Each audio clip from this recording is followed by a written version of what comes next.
संतान प्राप्ति अस्तु। हम जानना चाहते हैं कि हमें यह सौभाग्य कब प्राप्त होगा। भगवान भोले शंकर को प्रसन्न करने के लिए अंजना को 12 वर्षों तक कठिन तपस्या करनी होगी।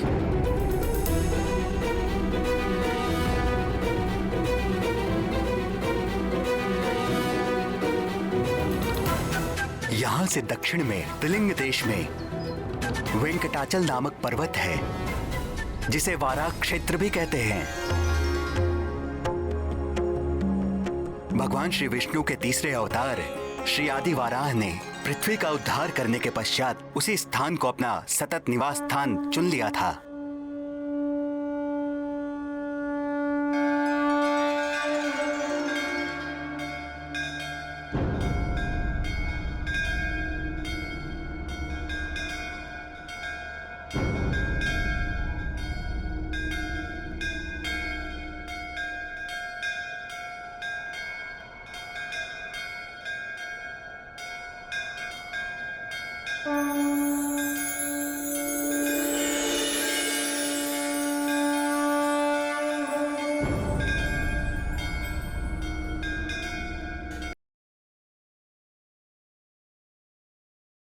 कल्याण वस्तु।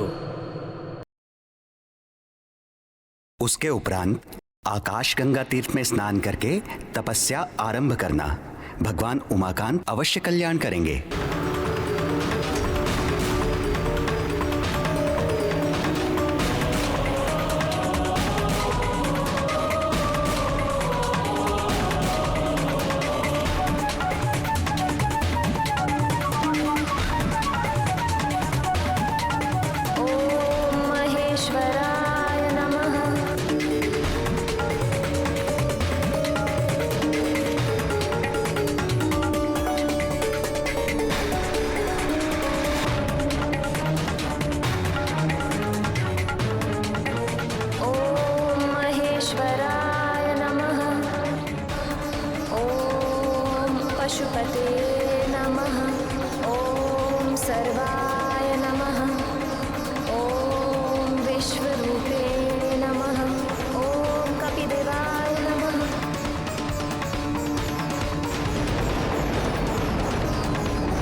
पशुपते नमः।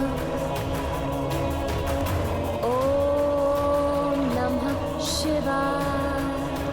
ओम नमः शिवाय।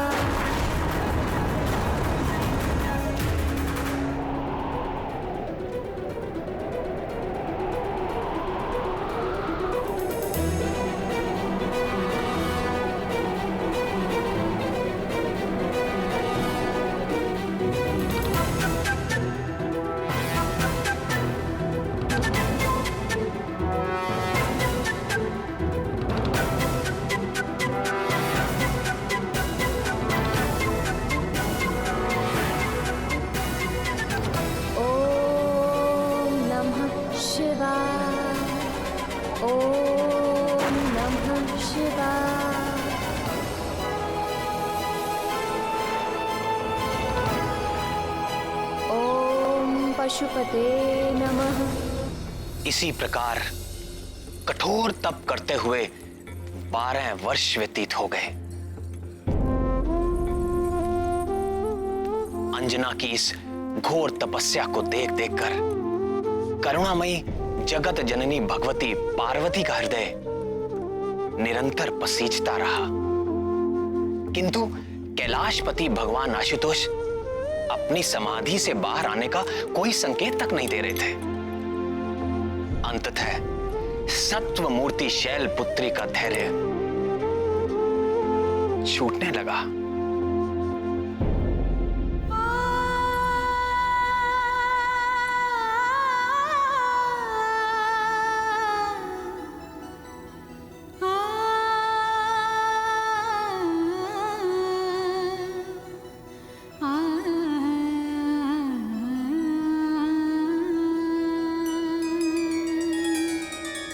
हे शशि शेखर, आंखें खोलिए।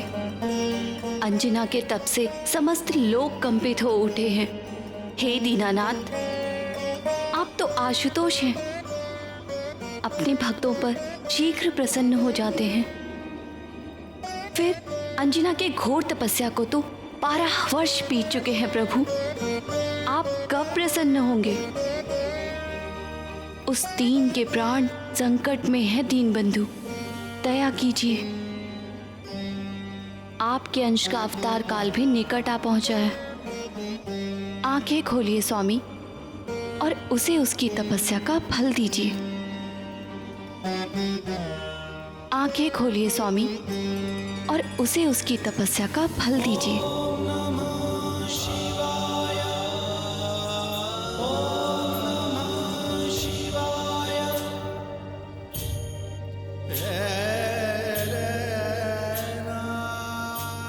अभी नहीं करुणामयी, अभी एक परीक्षा शेष है।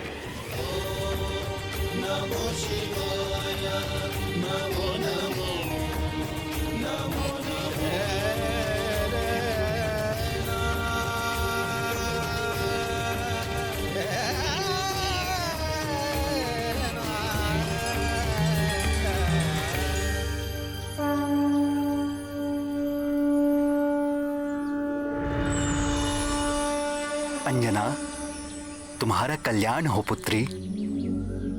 तुम्हारी तपस्या पूर्ण हुई।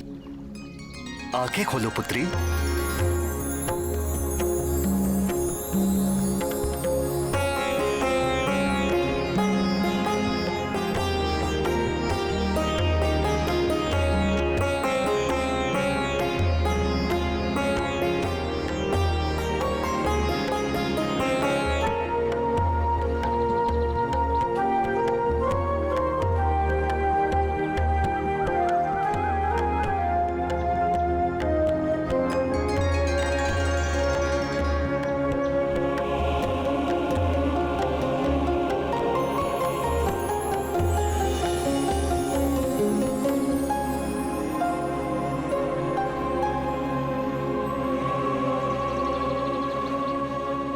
पुत्री, आगामी श्रावण कृष्ण पक्ष की त्रयोदशी को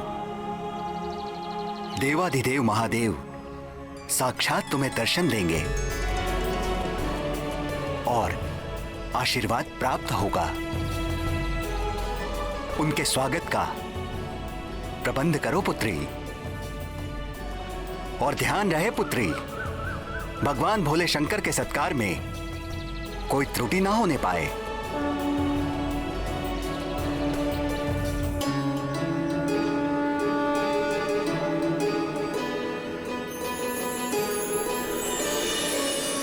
जब ब्रह्मा जी की 100 दिव्य वर्षों की आयु पूर्ण हो जाती है तो मैं प्रलयकालीन संवर्तक सूर्य बनकर अपनी प्रचंड किरणों से समुद्र, पृथ्वी और प्राणियों के शरीर से सारा जल सोख लेता हूं। जब समस्त ब्रह्मांड दहकने लगता है तो मैं ही प्रलयकालीन मेघ के रूप में सहस्रों वर्षों तक मोटी मोटी धाराओं से इस समस्त ब्रह्मांड को जलमग्न कर देता हूं। तब पृथ्वी जल में विलीन हो जाती है, जल तेज में, तेज वायु में, वायु आकाश में, और आकाश अहंकार में लीन हो जाता है। अहंकार महतत्व में और महतत्व मूल प्रकृति में लीन हो जाता है। उस अवस्था में जब समस्त जीवों और देवताओं के साथ वेद और ब्रह्मा भी मुझ में समा चुके होते हैं, तो इस सृष्टि का उस प्राकृत प्रलय में लोप हो जाता है। फिर नवीन सृष्टि का समय आने पर मैं समस्त सृष्टि के तत्वों व उनकी एकता के द्वारा एक विराट शरीर की रचना करता हूं। उसी विराट शरीर की नाभि से नवीन ब्रह्मा प्रकट होते हैं।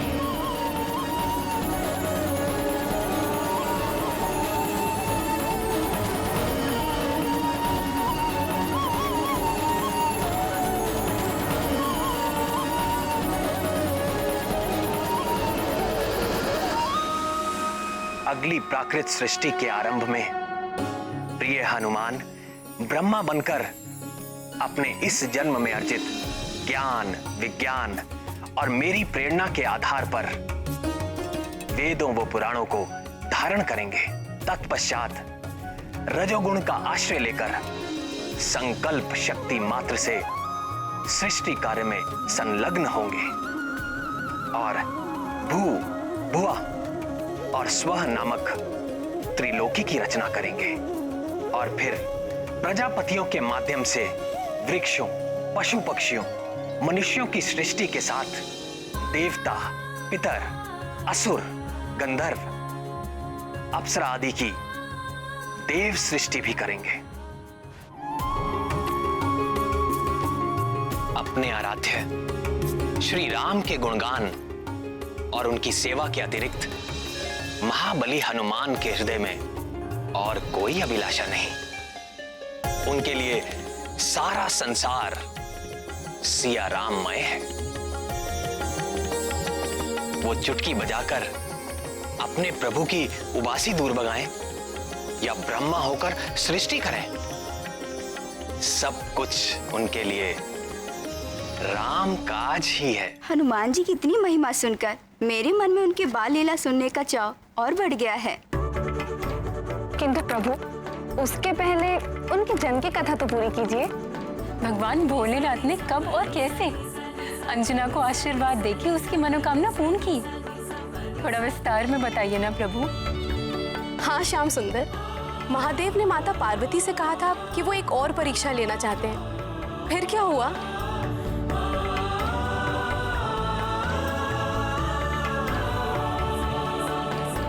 अंजना और केसरी को कहां यह ज्ञात था? वो तो भगवान नंदीश्वर के स्वागत का आयोजन कर उनकी प्रतीक्षा कर रहे थे। अंततः श्रावण कृष्ण पक्ष की त्रयोदशी का मंगलकारी दिन आ ही गया।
प्रातः से संध्या हो गई, किंतु भोलेनाथ अभी तक नहीं आए।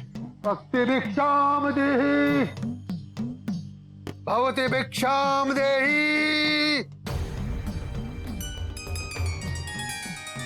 भवति भिक्षाम देहि।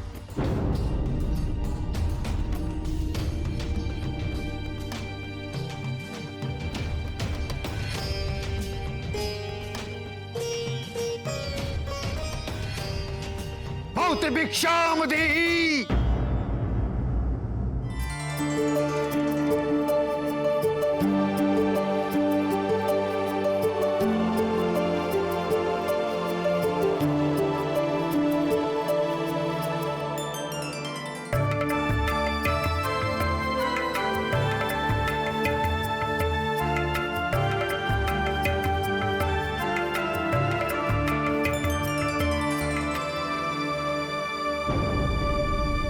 क्या इस बूढ़े के साथ उपहास कर रही हो?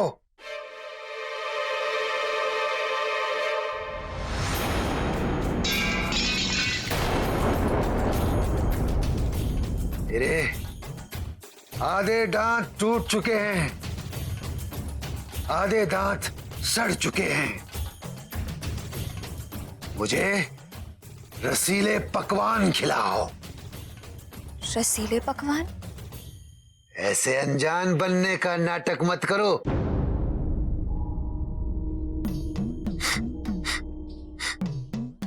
तुम्हारी रसोई में 56 भोग पकाए गए हैं और मैं बड़ी दूर से तुम्हारी उस सुगंध के पीछे यहां तक चला आया हूं। मैं वो भोग लगाए बगैर तुम्हारे द्वार से नहीं जाने वाला हूं।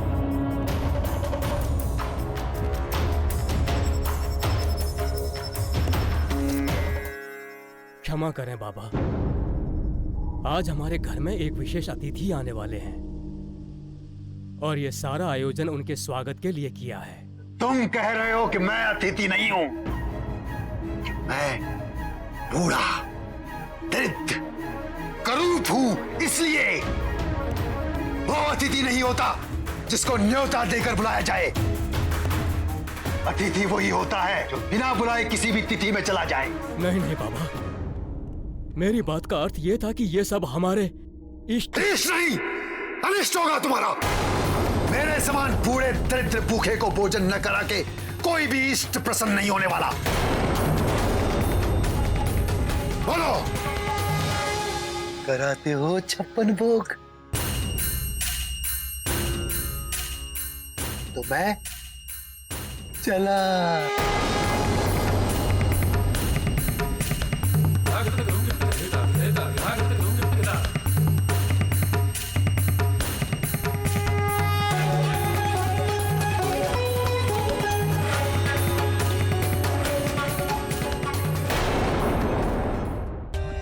For more updates, subscribe to our channel, click the show links and enjoy watching the videos.